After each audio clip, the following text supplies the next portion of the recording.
Rivoyat. Bu chinorni Ochil buvaning uzoq ajdodlaridan biri vabo yili o'tkazgan deyishadi. O'shandan beri bu yerlarga bironta ofat yo'llamagan ekan.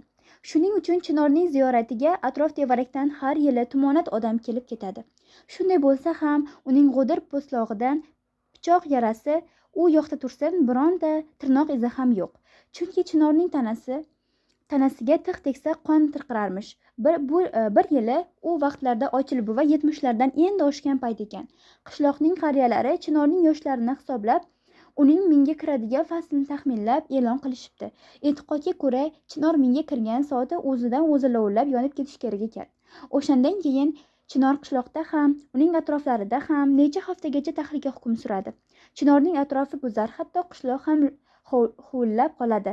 Xalq qirga, dalaga ko'chib chiqqan, tog' etagidagi yashil bulutdan kechayu kunduz ko'z uzmaydi. Qariyalar toat ibodatdan bosh ko'tarmaydi. Hamma karomatli yog'inni vahima bilan kutadi. Bu vahimali kutishdan toliqqan aholi oqsoqollardan aniq kunni belgilashni talab qiladi. Chollar uzoq kengashib chinorning o't olish paytini aniq aytishadi. Voqea safar oyi 2-jumasining yarim kechasi yuz berishi kerak edi. Bu bashoratga faqat Ochil buva ishonmaydi. Chunki bolaligida bobosidan eshitgan hikoyalar hamon yodida edi. Chingizxon zamonida chor atrof tutun ichida qolib, dalalar, qishloqlar, bog'lar lovullab yonganida ham shu chinorning ulkan yashil borki, xuddi hozirgiday gurkirab, hayot mangudir, hayot tugamaydi degandek asta shovulab turavergan ekan. Yo'q, Ochil buva chinorning yonib ketishiga ishonmaydi. Yo ishonmay, yo lovullab o't oladigan bo'lsa, qadrdoni bilan birga yonib ketish niyatida o'sha kechasi o'zi yolg'iz chinor qoshiga ketadi. Qishloq aholisi uni shovqin-suron, yig'i-sig'i, qarg'ish-duo, mehr-shafqat, la'nat, hayrat va tahsinlar bilan kuzatib qoladi. Ochil buva chinor so'qmoqdan asta yurib, tun qorong'iligiga singib yo'qoladi. Safar oyining 2-juma kechasi bu atrofda yosh-u qari tun bo'yi bedor, chinortog' etagida haybat bilan qorayib turgan chinorga uzoqdan tikilib tong ottiradi. Chinor yonmaydi. Ochil buvaning o'zi bu kecha haqida biron vaqt bironta odamga batafsil hikoya qilganini hech kim bilmaydi. Lekin xalq orasida u haqda ertasigayoq duv-duv gap tarqaladi. U kechasi bilan guzardagi o'sha tosh supada tik turib, chinorga tikilib chiqqan emish. 1 soat, 2 soat, 10 soat tikilibdi, go'yo qismatini kutganday. Ko'zlaridan yosh tirqirab chiqquncha tikilibdi. Chinor yonmabdi-yu, lekin birdam tilga kirib xuddi inson singari gapirgan emish. Men yonib ketsam zamon oxir bo'ladi deganmish chinor. O'shandan buyon odamlar unga tikilishardi. Lekin chinor oxir zamonni emas, mangulikni eslatadi odamlarga. 100dan oshgan chollar ziyoratga kelganda yoshligimda uni qariya deyishardi. Endi o'zim qariyaman, u bo'lsa o'sha deyishadi. Hozir uning yoshini hech kim bilmaydi. Uning yoshini sanash gunoh ham hisoblanadi. Bu voqea atrofdagi gaplardan yana biri shuki, chinorning gapirganini eshitgan odamning umri boqiy bo'larmish. Bu gapning qanchasi rivoyat, qanchasi haqiqat bilmayman. Lekin Ochil buva hamon hayot. Bu yil qovun pishig'ida 94 ga kiradi. Hali chinorday baquvvat. Unga qarab tursangiz, chinorning gapirganiga ham ishongingiz keladi. Chinor bilan yolg'iz ro'baro qolib, astoydil ixlos bilan quloq solsangiz, siz ham uning asriy xayollarini eshitganday bo'lasiz. U zamonlar haqida, hayotning kuchli zavolsizligi haqida gapiradi. O'yga tolasiz. Uning sokin shovullashida inson tovushini ilg'aganday bo'lasiz. Nahotki mening ham umrim deb pichirlaganingizni bilmay qolasiz. O'z tovushingizni eshitib hushyor tortasiz-u, jilmayib qo'yasiz. Chinor hamon shovullaydi. Yo'q, chinorning gapirganiga birdan bir guvoh hozircha Ochil buva. Buning rivoyatligini ham hamma biladi. Haqiqatligiga ham hech kim shak keltira olmaydi. Yuqorida aytganimdek, chinor haqida gapirmay turib Ochil buvaning ta'rifiga kirishish ham qiyin. Chunki bu gaplarni bilmagan odam ham Ochil buvani ko'rsa, albatta bir azim kuch esiga tushib, chinorday odam ekan deb bir karra hayrat barmog'ini tishlamog'i bor. Ochil buva o'rtancha o'g'li brigadir Tolibjon bilan birga hovli to'ridagi alohida xonada istiqomat qilardi. Irg'ay tayog'ini to'qillatib guzardan qaytib kelsa, hovlida mashina tayyor turgan ekan. Tolibjon ham uvali-juvali xotin bola chaqasi bilan chiqib, boboni kuzatgani otlangan edi. Bobo shofyor bolaning salomiga alik oldi-da, ayvonga chaqqon chiqib, qoziqdagi safar chakmonini bilagiga soldi. Keyin kelinning nevaralarining peshonalaridan bir o'pdi.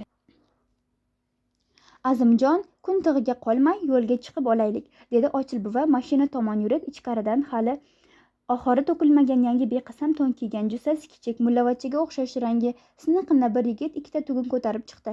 Azimjon shu edi. Ochil buvaga qaraganda u boshqa bir olam. G'archli, yaltiroq etik ipak ko'ylak, hammasi bejirim, hammasi nafis, tahi buzilmagan, ayniqsa beqasam bilan chust do'ppi endi kiyganga o'xshaydi. Xuddi omonatday ehtiyot qilardi. Ochil buva uning oldiga tog'dek chang qo'nsa bilinmaydigan qumrang ko'n etikning brezent qo'nji baquvvat boldirida yumshoqqina yig'ilib turibdi. Uzun oq yaktak ustidan pastgina bo'shgina bog'langan qiyiqlar belning qadimiy navqiron kuchini ardoqlayotgandek. Boboning keksaligi faqat katak-katak charmdek pishiq ko'ksini to'ldirib turgan qorday oq to'rva soqolidangina bilinar edi. Ochil buva o'tkir qora ko'zli, serqosh chiroyli yigit bo'lgan. Uning yigitlik ko'rki hozir ham mo'ylovining bir uchi bilangina jilmayishidanmi, sal cho'kkan ko'zlarining yiltirashidanmi, qirg'iz qalpoqni qiyaroq qo'ndirishidanmi nimasidandir saqlanib qolgan.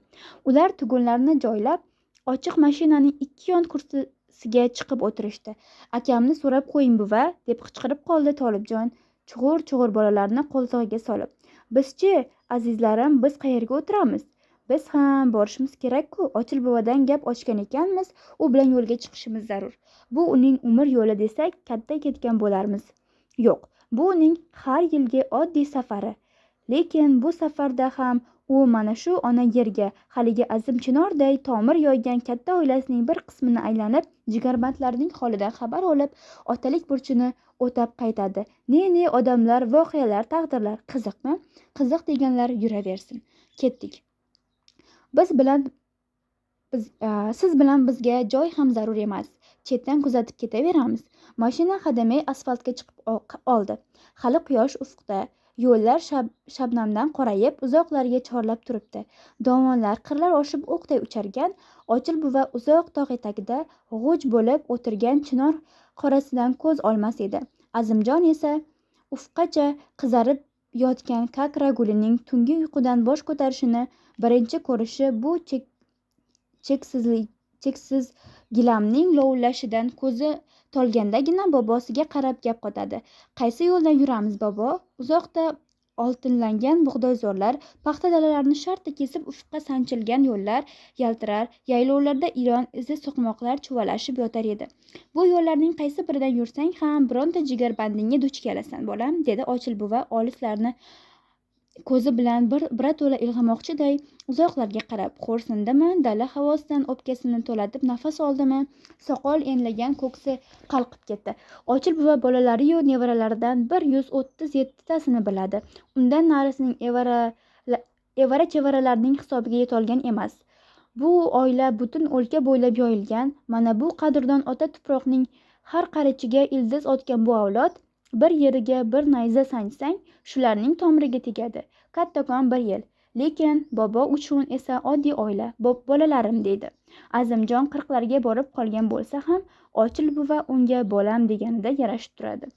Hozir Orif tog'amnikiga boramizmi? Orif tog'angnikiga boramiz, bolam. Orif tog'am kattamilar, mening oyimmi, bobo? Sening onang katta edi, bolam. Bir haftadan beri savolga tutayotgan Azimjonga u qarindoshlarining ko'plari haqida gapirib berdi.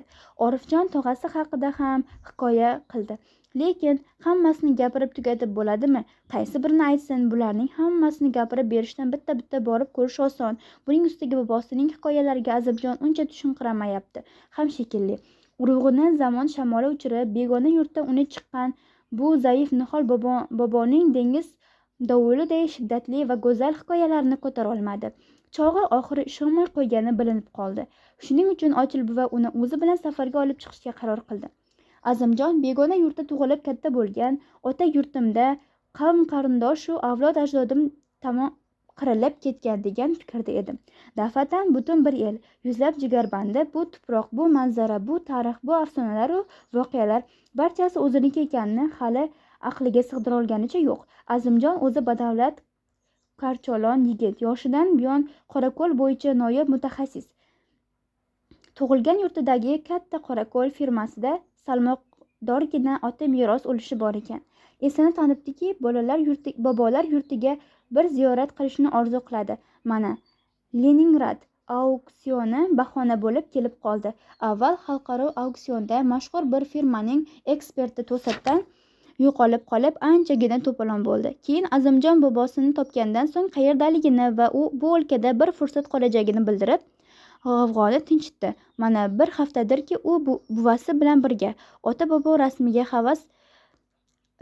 havas qilib garchli etik, shoyi qiyiq, beqasam to'n, chust to'pi olib kiydi. Bularni olib ham ketmoqchi. U yerda yevropacha kiyinadigan boyvachcha ulfatlari ko'rib hayratda qolishlari turgan gap. Azimjon o'zicha jilmayib qo'ydi. Oho, ularni hayratga qoldiradigan anvoyi gaplar ko'p hali. Bobochi, Chinorchi, bobo Chinorning gapirganini eshitganingiz rostmi?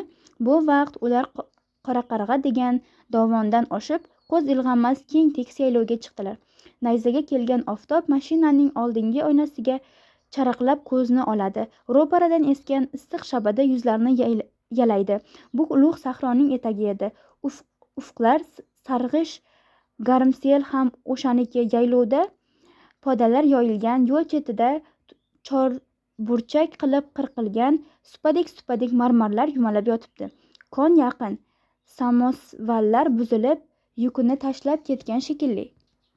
Issiqdanmi, kamxo'rlikdanmi, podalar juda sustchilar. Mollar o'tlashdan ham ko'ra bir-birlariga biqinish, suyanish payida edilar.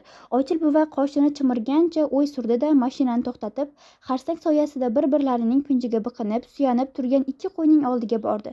Cho'p bilan junlarini ag'darib, tiskilab ko'rdi. Qichqirib cho'ponni chaqirdi. Nariroqdagi o'tovdan ovoz kelmagach, shofyorga imo qildi. Shofyor ustma-ust bosib uzoq signal berdi. O'tovdan bola ko'tarib chiqqan cho'pon u yoq bu yoqqa shoshib alangladi-da, mashinani ko'rgach yo'l tomon yurdi. Bu Juvos kunda singari g'olabir norg'ul yigit edi.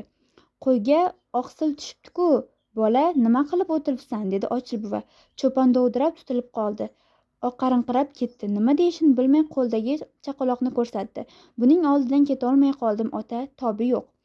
Ochil buva bolaning og'zini ochtirib boqdi. Buni kelinga olib kirib ber. Kabob qilib 2 qoshiq selidan ichirsin, o'zing mashinaga chiq. Cho'pon bolani olib kirib, xotiniga berdi-da, yugurib kelib mashinaga chiqdi.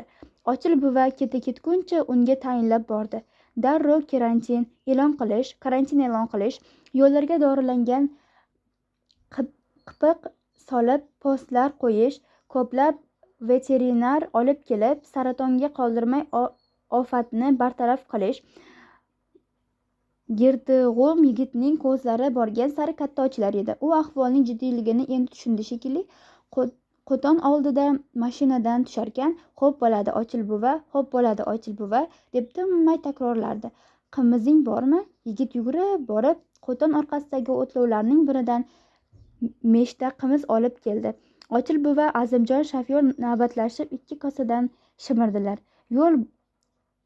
Bobo yo'l chetidagi oq quvra gulini uzib, chakkasiga qistirdi-da, joyiga chiqib o'tirdi. "Hoy bola, qaysi joy bu?" deb so'radi u mashina jilgach. Mesh qo'ltiqlagan cho'pon savxozining nomini atab qichqirgancha to'zon ichida qoldi. Ular posyolka yonidan burilib, uzoqda sarobday ko'ringan yassi tog'lar sari yo'l oldilar. Tabiat sokin, ufq jimirlaydi. Tikkada tinmay childiragan to'rg'ay tovushi jaziramani sal kesganday bo'ladi. "Cho'pon ham bo'lganmisiz, bobo?" yana ingichka ovoz eshitildi Azimjonning. "Ha, chorva ham boqqanmiz, paxta ham ekkanmiz, qilich ham chopganmiz, bolam. Chinorning gapirganini, ha, el og'zidan eshitgan bo'lsang, unisi ham rost bo'lsa bordir. Mana, yerning ham nafasini, yurak urishini eshitsa bo'ladi. Eshitilmaydi-ku. Go'dak ona sinasiga yopishib emishni biladi. Uning nafas olishi-yu yurak urishi bilan ishi yo'q." "Siz ham go'dakmisiz, bobo?" kulib so'radi Azimjon. "Ha, men ham go'dakman. Mana bu yaylovlarda yalang oyoq shabnam to'kib yurgim keladi. Maysalarda chaqaloqday yumalagim keladi. Qurbim kelsa, yer yuzidagi jamiki yo'llarni yayov kezib chiqardim. Kapalakning qanotiga yoki biron oddiy bargga uzoq tikilib qaraganmisan? Gulni hididan taniysanmi? Uzumning xillarini sanaganmisan? Hammasini ko'rib to'yish, hammasi bilan xayrlashish kerak." Bobo jim qoldi. Azimjon bilan shofyor bola ham anchagacha indamay yurdilar. Bobo davom etdi. Agar men yozuvchi bo'lsam, butun umrimni bittagina kitob yozishga sarflardim. Mana bunisi endi azizlarim menga tegishli. Butun umri bitta kitobga sarflash. Bu qanaqa kitob ekan? U qanday kitob, bobo? Xayrlashuv kitobi. Tabiat bilan, uning husni, ko'rki ulug'vorligi bilan, barglar, gullar, to'rg'aylar, chashmalar, yulduzlar, sahrolar, jamiki go'zalliklar bilan to'yib, xo'rsinib, yig'lab xayrlashuv kitobi. Shunday kitob yo'q, bolam. Shunday kitobni yozgan odam bearmon ketardi. Ochil buvaning gapi menga ham ta'sir qildi, azizlarim. Lekin men avvalo ko'rishuv, tanishuv kitoblarini yozardim. Chunki san'atkor tabiatning mo'jizalari bilan ko'rishmay, tanishmay o'tib ketayotgan odamlar ham ko'p. Azimjon oddiy jazirama cho'llarni, ko'z qamashtiradigan osmon gumbazini endi ko'rayotganday es-hushi chevarak atrofda, yo'l bo'yida lip-lip o'tayotgan takkasoqol qo'ng'iroqlarni ushlab ko'rgisi kelar, yovshan taglaridan uchgan bulduruqlarni ko'zi bilan uzoqlarga qadar kuzatib qolar edi. Ular yana 3 soat yo'l yurdilar. Yo'l yursalar ham mo'l yurdilar. Bu cheksiz kengliklarda cho'ponlar tashlab ketgan eski hujralarning guvala devorlaridan o'zga hayot asari ko'rinmas edi. 3 soatdan beri biron kimsa duch kelgani yo'q. Kechga yaqin ular yaylov tugab, sahro boshlanadigan yerga yetib keldilar. Sarg'ish barxanlar, chiroyli gullagan saksovul butalari ko'rindi. Botayotgan quyosh nurida uzoqdan bir nima oltinday charaqladi. Bu haykal edi, bronzadan byust. U asfalt yo'l tugab, dasht biyobonga, son sanoqsiz karvon yo'llari, cho'pon so'qmoqlari kirib ketadigan joyda kichkinagina chanqoq gulzor o'rtasida yo'nilgan xarsang ustida turibdi. Cho'qqi soqolli, keksa odam kechki oftobda nurlanib turgan yuzining chuqur ajinlari bilan bu biyobonlarning qadimiy fojialaridan, uzoq zahmatkash umr va ajoyib g'olibona taqdirdan darak berardi. Keksa cho'pon bu sahrolarni tiz cho'ktirgan bahodirday qisiq ko'zlarini ufqlarga tikib turardi. Azimjon bahaybat xarsang atrofini aylanib haykalga uzoq tikildi. Oltin yulduzga barmoqlarini tekkizib ko'rdi.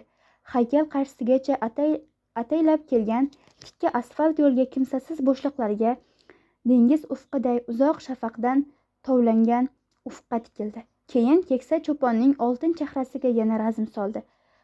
Jabay, buva Jabay emasmi? U qahramonning portretini Leningrad auksionida ko'rgan edi. Ha, otang rahmatlikning halokatli xatosini tuzatgan Jabay shu, dedi Ochil buva toshga o'tirib. U Jabayga tikildi, lekin ko'z o'ngiga boshqa qiyofalar, tahlikali zamonlar keldi. Salqin tushdi, so'lg'in gulzorga jon kirdi. Chigirtkalar chirillay boshladi. Bunday oqshom o'ylatadi.